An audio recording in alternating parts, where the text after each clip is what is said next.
할머니, 여기 정신병원 아니에요. 잘못 찾아오셨어요. 헌병의 비웃음이 부대 정문에 울려 퍼졌습니다. 초라한 옷차림의 76세 할머니는 그저 고개를 숙인 채 서 있을 뿐이었죠. 하지만 그들은 몰랐습니다. 15분 후 하늘에서 헬기가 내려앉고 육군 참모총장이 이 할머니 앞에 무릎을 꿇게 될 줄은. 새벽 5시 경기도 양평의 작은 시골집. 76세 이순옥 할머니는 어둠이 채 가시지 않은 부엌에 불을 켰습니다. 오늘은 특별한 날이었죠. 6개월 만에 외손주 우진이를 만나러 가는 날이었으니까요. 우진이가 좋아하던 깍두기. 이것도 싸야지. 할머니의 손은 분주했습니다. 직접 담근 김치, 멸치볶음, 고추장아찌. 하나하나 정성스럽게 플라스틱 용기에 담았어요. 낡은 보자기에 반찬통들을 싸는 할머니의 얼굴에는 미소가 번졌습니다. 깊은 주름 사이로 스며드는 그 미소는 손주를 향한 사랑으로 가득했죠. 오전 7시 할머니는 무거운 보따리를 들고 집을 나섰습니다. 회색 한복 저고리에 검은 치마. 40년을 입어 곳곳이 해지고 색이 바랜 옷이었지만 할머니에게는 가장 좋은 옷이었어요. 버스 정류장까지 20분을 걸어갔습니다. 허리가 굽어 자꾸 걸음이 느려졌지만 할머니는 멈추지 않았죠. 버스 안 할머니는 창밖을 바라보며 생각에 잠겼습니다. 50년이 넘었구나. 그때 그 부대에 다시 가게 되다니. 목에 걸린 낡은 군번줄 목걸이를 만지작거렸어요. 아무도 모르는 할머니만의 비밀이었죠. 4시간의 버스 여행 끝에 할머니는 경기도 포천의 한 군부대 앞에 도착했습니다. 오후 1시 뜨거운 여름 햇살이 내리쬐고 있었어요. 부대 정문 앞에 선 할머니는 잠시 멈춰 섰습니다. 높은 콘크리트 담장, 철조망, 그리고 총을 든 경비병들. 여기가 맞구나. 할머니는 깊게 숨을 들이쉬고 정문 쪽으로 걸어갔습니다. 안녕하세요. 면회 왔습니다. 경비병 박민수 병장은 고개를 들었습니다. 25살의 그는 2년차 병장으로 정문 경비 업무에 익숙한 상태였죠. 하지만 그의 시선이 할머니의 모습을 훑는 순간 미세하게 표정이 변했습니다. 낡은 한복, 구부정한 허리, 해진 운동화. 신분증 있으세요? 목소리가 조금 차가워졌습니다. 할머니는 가방에서 주민등록증을 꺼냈습니다. 여기 있어요. 외손주 면회 왔습니다. 박민수 병장은 신분증을 받아들었습니다. 면회 신청은 하셨어요? 응. 손주가 해놨다고 했는데. 손주분 성함이 어떻게 되세요? 할머니는 잠시 생각에 잠겼습니다. 나이가 들면서 기억력이 예전 같지 않았거든요. 정우현. 네. 아니, 정우진. 할머니는 금방 정정했지만 박민수의 눈빛이 날카로워졌습니다. 손주 이름도 헷갈리세요? 컴퓨터로 명단을 확인하던 그의 손이 멈췄어요. 할머니, 정우진 이등병 맞으시죠? 맞아요, 우진이. 그런데 여기 보니까 면회 신청이 안 되어 있는데요. 우진이가 분명 신청했다고 했는데. 할머니의 목소리가 떨렸습니다. 박민수는 짜증스러운 표정으로 한숨을 쉬었어요. 신청이 안 되어 있으면 들어갈 수 없어요. 여기 규정이 엄격하거든요. 그럼 아내 전화라도. 안 됩니다. 돌아가세요. 할머니의 얼굴에 당혹감이 스쳤습니다. 4시간이나 버스를 타고 왔는데. 저기, 제가 옛날에 이 부대 의무실에서 일했었거든요. 그때. 할머니, 옛날 이야기는 필요 없어요. 박민수는 손을 내저으며 말을 끊었습니다. 규정이 규정이니까 다음에 제대로 신청하고 오세요.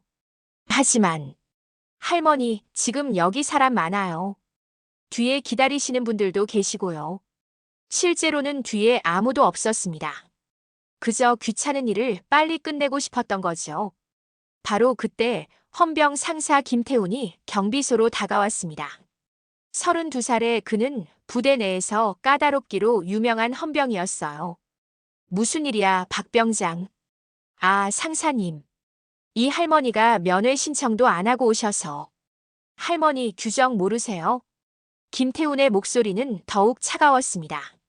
할머니는 보따리를 꼭 끌어안으며 말했어요. 제가 부대에 전화해서 확인하면 안 될까요? 손주가 분명. 안 됩니다. 여기 장난하는 데가 아니에요.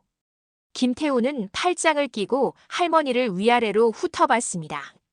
그의 눈빛에는 노골적인 의심이 담겨 있었죠. 김태훈 상사는 할머니 주변을 천천히 돌며 말했습니다.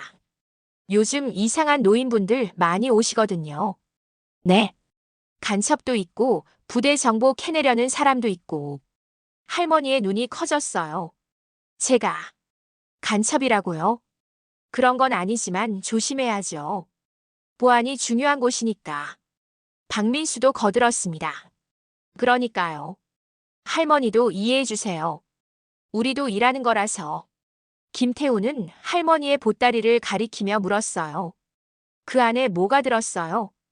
김치하고 반찬이요. 손주 주려고. 열어봐야겠네요. 검사 절차예요. 할머니는 조심스럽게 보따리를 풀었습니다. 플라스틱 용기들이 하나씩 드러났죠. 김치, 멸치볶음, 장아찌. 이게 다예요? 네. 김태우는 한숨을 쉬었습니다. 할머니, 솔직히 말씀드릴게요. 손주 이름도 제대로 기억 못 하시잖아요. 나이 드시면 그럴 수 있죠. 하지만 여기는 군부대예요. 신원이 확실하지 않으면 못 들여보내드립니다. 할머니의 입술이 떨렸습니다. 저는 정말 우진이 외할머니예요. 증명할 수 있어요. 김태훈의 목소리는 점점 더 차가워졌어요. 면회 신청도 안 되어 있고 이름도 헷갈리시고. 어떻게 믿어요? 할머니는 한복 소매를 걷어 올렸습니다. 왼팔에 오래된 총상 흉터가 드러났죠. 저는 베트남에 다녀왔어요. 군인이었습니다. 이 부대 초대 군의관으로. 하지만 김태우는 코웃음을 쳤습니다. 할머니, 그런 이야기는 누구나 할 수 있어요. 증거가 있어야죠. 그냥 돌아가시는 게 좋겠어요. 다음에 손주분한테 제대로 연락받고 오세요. 박민수도 동의했어요. 그게 나을 것 같아요, 할머니. 오늘은 안 될 것 같으니까. 할머니의 어깨가 축 처졌습니다. 4시간을 버스 타고 와서 정성스럽게 준비한 반찬을 들고 와서 이렇게 쫓겨나게 생겼어요. 제발. 아내 전화 한 통만. 안 된다니까요. 김태훈의 목소리가 높아졌습니다. 자꾸 이러시면 불심 검문 받으셔야 해요. 그럼 더 오래 걸려요. 할머니는 더 이상 말을 잇지 못했습니다. 그저 고개를 숙인 채 서 있을 뿐이었죠. 뜨거운 여름 햇살이 할머니의 구부정한 등을 내리쬐고 있었습니다.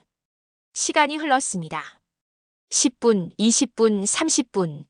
할머니는 여전히 정문 밖에 서 있었어요. 오후 2시가 넘은 여름 햇살은 무자비했습니다.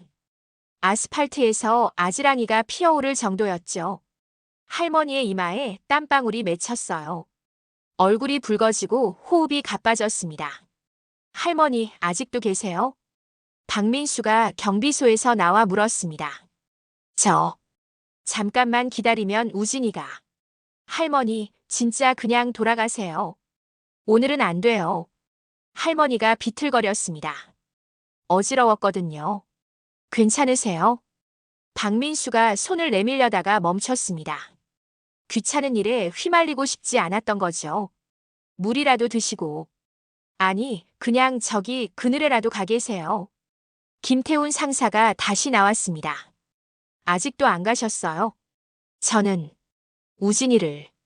할머니, 이러시면 곤란해요. 여기 보안구역이라고요.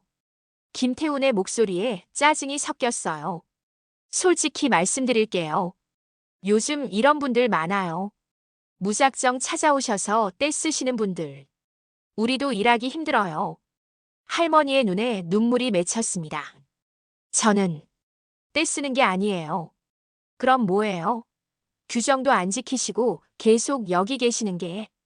박민수가 작게 웃었어요. 상사님, 저런 분들 진짜 많아요. 지난주에도 맞아. 여기 간첩도 많이 오거든요. 조심해야지. 간첩이요? 할머니가 간첩이면 우리나라 안전하겠네요. 두 사람의 웃음소리가 할머니의 귓가에 울렸습니다. 할머니는 무거운 보따리를 들고 한 걸음 물러섰어요. 그 순간 손에서 힘이 빠졌습니다. 쿵! 보따리가 바닥에 떨어졌어요. 보자기가 풀리면서 플라스틱 용기들이 쏟아져 나왔죠. 김치 국물이 아스팔트에 번졌습니다. 깨진 용기에서 반찬들이 흘러나왔어요. 아! 할머니는 무릎을 꿇고 앉아 흩어진 용기들을 주우려 했습니다. 떨리는 손으로 하나하나. 할머니, 여기서 이러지 마세요. 길 막혀요. 김태훈이 차갑게 말했습니다. 박민수는 못 본 척 경비소로 들어가 버렸어요. 바로 그때 부대 안에서 한 군인이 걸어 나왔습니다. 35살의 중사, 이름은 서동욱이었죠. 그는 할머니가 무릎 꿇고 반찬을 줍는 모습을 보고 걸음을 멈췄습니다. 저 할머니, 어디서 본 것 같은데. 서동욱은 부대 역사에 관심이 많은 사람이었어요. 부대 역사관에 자주 들르곤 했죠. 아, 설마. 그는 할머니의 얼굴을 다시 한번 쳐다봤습니다. 50년의 세월이 흘렀지만 그 눈매와 이목구비는 그분이실까? 하지만 확신할 수 없었어요. 그는 고개를 갸우뚱하며 지나쳤습니다. 할머니는 여전히 바닥에 앉아 쏟아진 반찬을 담고 있었습니다. 76년을 살아온 그 손이 지금 뜨거운 아스팔트 위에서 떨리고 있었죠. 행정병 최지훈 일병은 명부를 다시 확인하기 위해 사무실로 들어갔습니다. 21살의 그는 원래 착한 성격이었어요. 아까부터 할머니가 신경 쓰였거든요. 손주 이름을 잠깐 헷갈릴 수도 있는데 너무한 거 아닌가? 컴퓨터 앞에 앉아 정우진 이등병의 기록을 찾았습니다. 있네. 정우진 이등병. 면회 신청 내역을 확인했어요. 신청은 되어 있었는데 승인 대기 상태였던 겁니다. 이거 처리가 안 됐네. 며칠 전에 신청했는데. 최지우는 프린터로 기록을 뽑았어요. 할머니께 알려드리려고요. 그때 벽에 걸린 액자가 눈에 들어왔습니다. 부대 역사관에서 가져온 사진들이었죠. 1950년대부터 현재까지의 부대 역사. 그중 한 장, 1970년대 사진. 젊은 여군 장교가 군 의무복을 입고 서 있었어요. 계급장은 대위, 의무대의 십자가 완장이 선명했습니다. 최지훈의 눈이 커졌어요. 이 얼굴. 사진 속 젊은 여성의 이목구비. 그리고 지금 정문 밖에 서 있는 할머니의 얼굴. 설마. 그는 사진에 더 가까이 다가갔습니다. 액자 아래 작은 명패가 있었어요. 이순옥 소령, 부대 초대 군의관, 베트남전 참전. 최지훈의 심장이 빨리 뛰기 시작했습니다. 이순옥. 이순옥. 그는 급히 할머니의 신분증 사본을 확인했어요. 박민수 병장이 복사해둔 거였죠. 이름 이순옥. 생년월일 1949년. 맞아. 76세면. 최지우는 다시 사진을 봤습니다. 사진 속 젊은 여장교의 눈빛과 정문에서 본 할머니의 눈빛이 겹쳐졌어요. 헐. 진짜? 그의 손이 떨렸습니다. 서류가 바닥에 떨어졌죠. 저분이 이순옥 소령님. 최지우는 부대 역사에 대해 알고 있었습니다. 이순옥 소령은 전설 같은 인물이었거든요. 베트남전에서 수많은 부상병을 살렸고 이 부대의 초대 군의관으로서 의무시설을 만들었던 분. 화랑무 공훈장을 비롯해 5개의 훈장을 받은 영웅. 그런 분을 우리가 저렇게. 최지우는 급히 사무실 밖으로 뛰어나갔어요. 하지만 정문을 보니 할머니의 모습이 보이지 않았습니다. 할머니가 박민수 병장에게 물었어요. 병장님, 아까 그 할머니는요? 저기. 담벼락 그늘에 앉아 계셔. 최지훈이 달려가 보니 할머니는 담벼락에 기대어 앉아 있었습니다. 눈을 감고 지친 표정으로. 할머니. 최지훈이 조심스럽게 다가가려는 순간 할머니가 가방에서 오래된 휴대폰을 꺼냈어요. 할머니는 전화번호를 눌렀습니다. 떨리는 손으로 천천히. 최지훈은 숨을 죽이고 지켜봤습니다. 누구한테 전화하시는 거지? 할머니의 입술이 움직였어요. 여보세요. 석현아. 그 목소리는 아까와는 달랐습니다. 더 이상 떨리지 않았죠. 조용하지만 단호했어요. 최지훈은 등골이 오싹해지는 걸 느꼈습니다. 석현. 석현이라고? 할머니는 휴대폰을 귀에 댔습니다. 신호음이 3번 울렸어요. 그리고 여보세요? 남자의 목소리가 들렸습니다. 석현아, 나야. 순옥이. 할머니의 목소리는 차분했습니다. 전화기 너머에서 잠시 침묵이 흘렀어요. 그리고 놀란 목소리가 터져 나왔죠. 은사님. 은사님이세요? 응, 나야. 잘 지냈니? 은사님. 어디 계세요? 몸은 괜찮으세요? 할머니는 부대 정문을 바라보며 말했습니다. 지금 포천 17사단 정문이란다. 네. 거기가 17사단이요. 혹시 우진이 보러 오셨어요? 그래. 그런데 말이야. 할머니의 목소리가 잠시 낮아졌어요. 들어가지를 못하고 있구나. 네. 무슨 말씀이세요? 면회 신청이 안 되어 있다고 하더구나. 그리고 할머니는 정문 쪽을 쳐다봤습니다. 박민수와 김태훈이 여전히 경비소에서 이야기하고 있었죠. 여기 젊은 군인들이 나를 간첩으로 의심하더구나. 뭐라고요? 전화기 너머에서 분노한 목소리가 터져 나왔어요. 은사님을. 감히. 괜찮아, 석현아. 젊은 친구들이 나를 모르는 거야. 당연하지. 괜찮은 게 아닙니다. 지금 바로 가겠습니다. 할머니는 부드럽게 웃었어요. 그래, 천천히 오렴. 나 여기서 기다릴게. 15분. 아니, 10분 안에 도착하겠습니다. 전화가 끊어졌습니다. 한편 경비소에서는 박민수와 김태훈이 할머니를 보며 웃고 있었어요. 저 할머니 전화하시네. 누구한테 하시는 거래? 하. 국방부 장관한테 하시나? 하하. 아, 진짜. 오늘 피곤한데 이런 일까지. 김태훈이 한숨을 쉬었습니다. 그냥 경찰 불러서 모셔다 드릴까? 그럴까요? 너무하신 것 같은데. 최지훈이 조심스럽게 말했어요. 너 뭐야? 일병 주제에 말 많네. 김태훈이 눈을 부릅떴습니다. 죄송합니다. 최지훈은 입을 다물었지만 마음은 불안했어요. 저분이 정말 이순옥 소령님이라면 석현이라고 하신 건 설마. 그는 감히 생각하지 못했습니다. 할머니는 휴대폰을 가방에 넣고 천천히 일어섰습니다. 허리를 펴고 고개를 들었어요. 그 순간 할머니의 눈빛이 변했습니다. 더 이상 지치고 슬픈 노인의 눈이 아니었어요. 50년 전 전쟁터에서 수많은 생명을 구했던 군 장교의 눈빛이었죠. 조용하지만 강인한, 부드러우면서도 흔들리지 않는. 할머니는 정문 쪽을 바라보며 작게 중얼거렸습니다. 조금만 기다리면 곧 오겠지. 하늘을 올려다봤어요. 파란 여름 하늘. 10분 후면 저 하늘에서 누군가가 올 겁니다. 할머니는 알고 있었어요. 무슨 일이 일어날지. 그리고 경비소의 두 군인도 곧 알게 될 겁니다. 자신들이 얼마나 큰 실수를 저질렀는지. 시간이 천천히 흘렀습니다. 5분, 10분.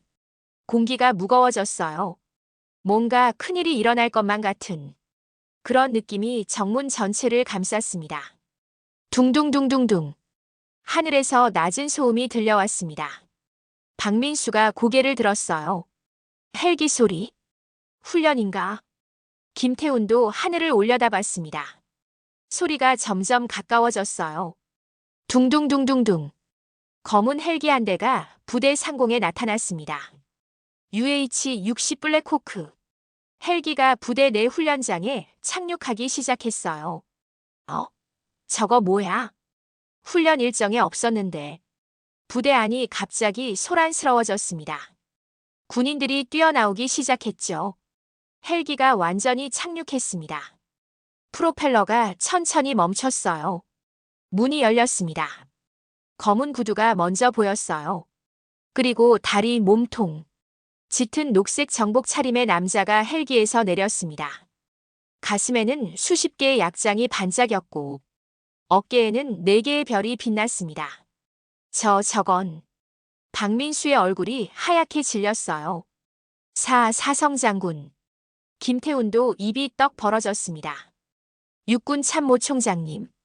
강석현 대장이었습니다. 대한민국 육군의 최고 수장. 그는 헬기에서 내리자마자 빠른 걸음으로 정문을 향해 걸어왔어요. 부대장과 연대장들이 급히 뛰어와 경례했지만 강석현 대장은 거들떠보지도 않았습니다. 은사님은 어디 계십니까? 그의 목소리는 다급했어요. 은사님요? 부대장이 어리둥절해했습니다. 강석현은 정문 밖을 향해 걸어갔습니다. 그리고 보았죠. 담벼락 그늘에 서 있는 한 할머니를. 강석현은 걸음을 멈췄습니다. 그의 눈에 눈물이 맺혔어요. 은사님. 그는 할머니에게로 뛰어갔습니다. 사성장군이 대한민국 육군 참모총장이 달리고 있었습니다. 할머니 앞에 선 강석현은 곧바로 차렷 자세를 취했어요. 그리고 최고의 경례를 올렸습니다. 육군 참모총장 강석현 대장, 은사님께 경례. 그의 목소리가 부대 전체에 울려 퍼졌습니다. 모든 군인이 얼어붙었어요. 박민수와 김태우는 그 자리에서 몸이 굳어버렸죠. 할머니는 부드럽게 웃으며 말했습니다. 석현아, 그렇게까지 할 것 없어. 경례 내리렴. 아닙니다. 은사님은 제 생명의 은인이십니다. 강석현은 경례를 내리지 않았어요. 부대장이 조심스럽게 물었습니다. 총장님, 이분이 25년 전입니다. 강석현이 말했습니다. 제가 소대장으로 전방부대에 있을 때였습니다. 훈련 중 총상을 입었죠. 그의 목소리가 떨렸어요. 대퇴동맥이 끊어져 피가 쏟아졌습니다. 5분만 늦었어도 죽을 상황이었어요.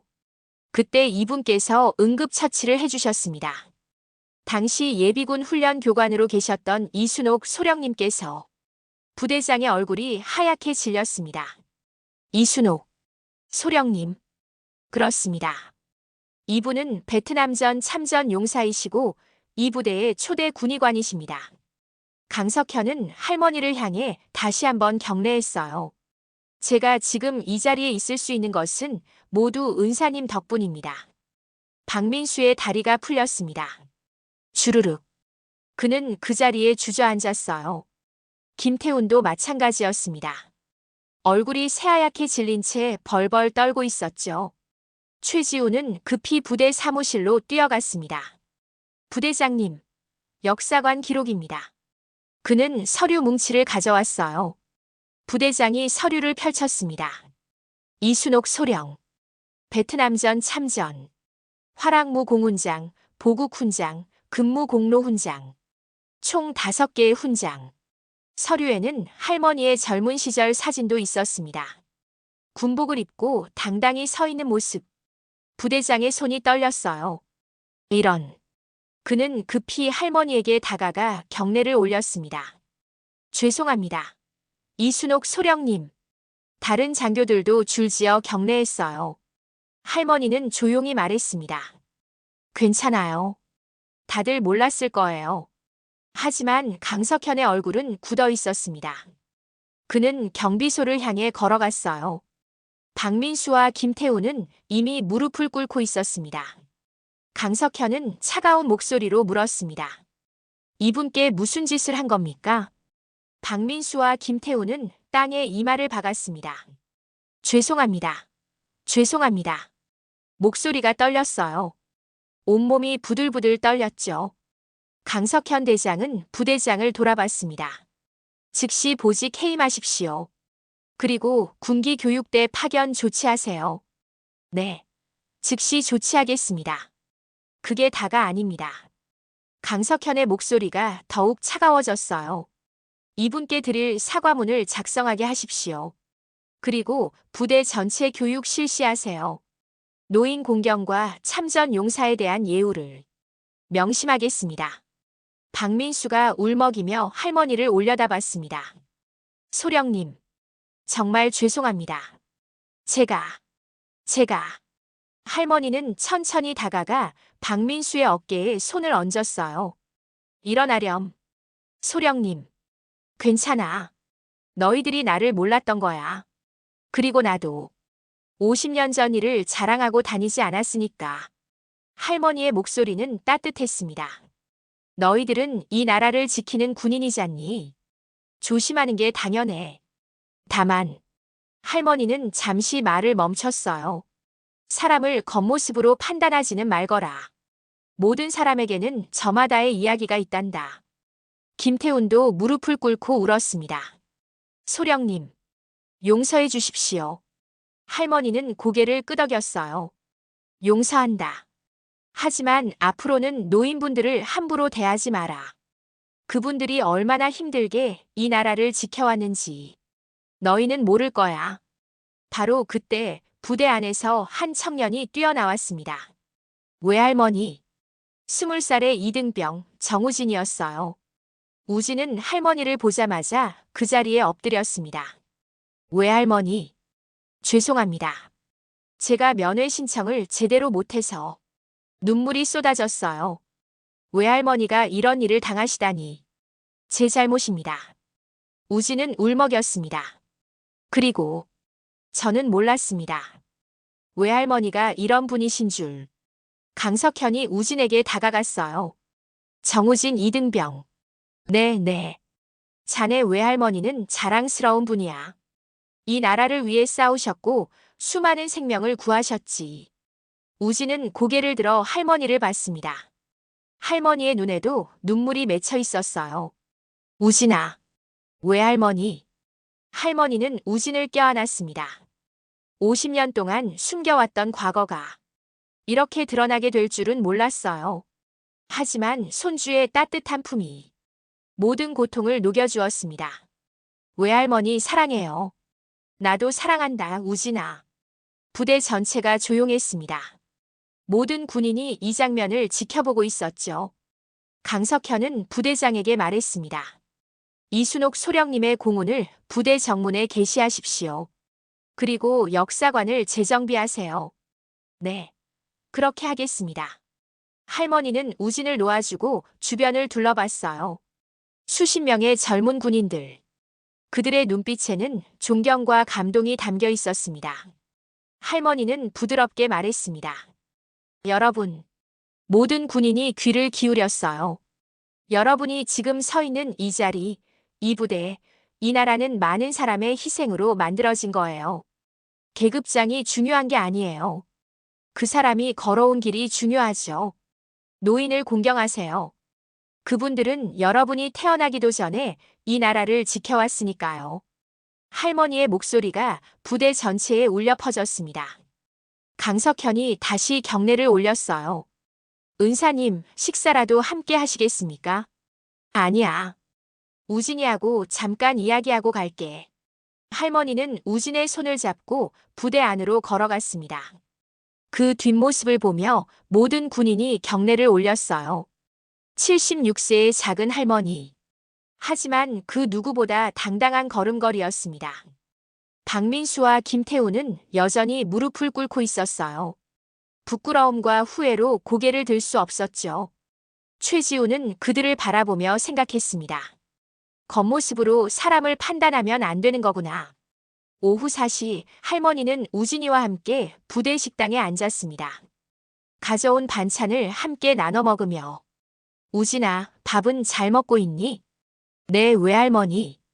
잘 먹고 있어요. 힘들진 않고? 아니에요. 이제 괜찮아요. 우진은 할머니를 바라봤어요. 외할머니, 왜 말씀 안 하셨어요? 베트남전에 다녀오셨다는 거. 할머니는 미소 지었습니다. 자랑할 일이 아니니까. 그냥 내가 해야 할 일을 했을 뿐이야. 그래도 우진아. 할머니는 손주의 손을 잡았어요. 중요한 건 과거가 아니라 지금이야. 내가 지금 이 나라를 지키고 있다는 거, 그게 외할머니는 자랑스럽단다. 우진의 눈에 다시 눈물이 맺혔습니다. 감사합니다, 외할머니. 해가 서쪽으로 기울었습니다. 할머니가 부대를 떠날 시간이었어요. 정문에는 부대장과 모든 간부들이 도열해 있었습니다. 할머니를 배웅하기 위해서였죠. 강석현 대장이 할머니의 손을 잡았습니다. 은사님, 앞으로는 제가 모시러 가겠습니다. 이런 일 다시는 없을 겁니다. 괜찮아, 석현아. 내가 바쁜 사람인 거 알아. 아닙니다. 은사님은 제게 가장 중요한 분이십니다. 할머니는 고개를 끄덕이고 부대를 나섰어요. 정문 앞에는 부대 차량이 대기하고 있었습니다. 집까지 모셔다 드리기 위해서였죠. 차에 오르기 전 할머니는 마지막으로 부대를 돌아봤습니다. 50년 전 젊은 시절 이곳에서 일했던 기억들. 전쟁에서 돌아온 부상병들을 치료하던 날들. 모든 것이 눈앞에 펼쳐졌어요. 안녕. 할머니는 작게 중얼거리며 차에 올랐습니다. 차가 출발했어요. 모든 군인이 경례를 올린 채 차가 사라질 때까지 서 있었습니다. 박민수와 김태훈도 그 자리에 있었어요. 눈물을 흘리며 경례하고 있었죠. 그들은 평생 이 날을 잊지 못할 겁니다. 그리고 다시는 노인을 함부로 대하지 않을 거예요. 저녁 8시 할머니는 집에 도착했습니다. 작은 시골집에 불을 켜고 방에 들어가 낡은 군복 상자를 열었어요. 50년 전 입었던 군복, 훈장들, 옛 사진들. 할머니는 그것들을 하나씩 쓰다듬었습니다. 오늘은 참 긴 하루였구나. 창밖으로 별이 보였어요. 할머니는 별을 보며 생각했습니다. 베트남에서 함께 싸웠던 동료들. 내가 살렸던 그 많은 젊은이들. 그들도 지금 어딘가에서 할머니처럼 늙어가고 있겠죠. 하지만 그들의 희생은 헛되지 않았어요. 이 나라가, 이 땅이, 이 평화가 그 모든 것의 증거니까요. 할머니는 천천히 눈을 감았습니다. 오늘 하루도 감사했어요. 손주를 만났고, 옛 제자를 만났고, 젊은 군인들에게 교훈을 남겼으니까요. 그것으로 충분했습니다. 여러분, 이 이야기 어떠셨나요? 76세 할머니는 겉으로 보기에는 평범한 시골 노인이었습니다. 하지만 그 안에는 나라를 위해 싸웠던 영웅의 역사가 있었죠. 우리 주변의 어르신들도 마찬가지입니다. 겉모습만 보고 판단하지 마세요. 그분들 한 분 한 분이 우리가 모르는 위대한 이야기를 가지고 계십니다. 진정한 존경은 계급장이나 지위에서 나오는 게 아닙니다.